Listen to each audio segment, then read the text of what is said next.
வேதம் அழகாய் சொல்கிறது, கடைசி காலத்திலே மத்திய ஆகாயத்திலே ஒரு சத்தம் கேட்க போகிறது, பலியினால் என்னோடு உடன்படிக்கை பண்ணின என்னுடைய பரிசுத்தவான்களை என்னோடு கூட்டுங்க. அல்லேலூயா, ஆமென். அவனை கூட்டு, எவனை கூட்டு, அந்த கூட்டம் இந்த கூட்டம், அந்த சபை இந்த சபை, அந்த ஸ்தாபனம் இந்த ஸ்தாபனம், அந்த தலைவர் இந்த தலைவர் அல்ல, என்னுடைய பரிசுத்தவான்களை என்னோடு கூட்டுங்கள் என்று ஆண்டவர் தேவ தூதர்களுக்கு கட்டளை கொடுக்கிற கடைசி காலத்திலே நம்ம நிற்கிறோம். அல்லேலூயா, சொல்லுங்க, யாருடைய பரிசுத்த சொல்லுங்க, யாருடைய பரிசுத்தவான்கள்?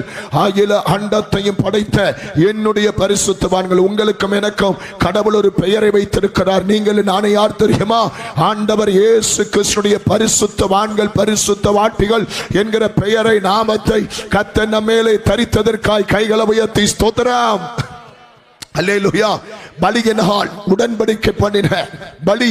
பலினா அடி இருக்கணும், பலினா வேதனை இருக்கணும், பலினா காயம் இருக்கணும், பலினா தவிப்பு இருக்கணும், பலினா தாகம் இருக்கணும், பலினா துடிப்பு இருக்கணும், பலினா புறக்கணிப்பு இருக்கணும், பலினா மறக்கப்படணும், பலினா கைவிடப்படணும், பலினா ரத்தம் இருக்கணும், பலினா சாவு இருக்கணும். அல்லேலூயா.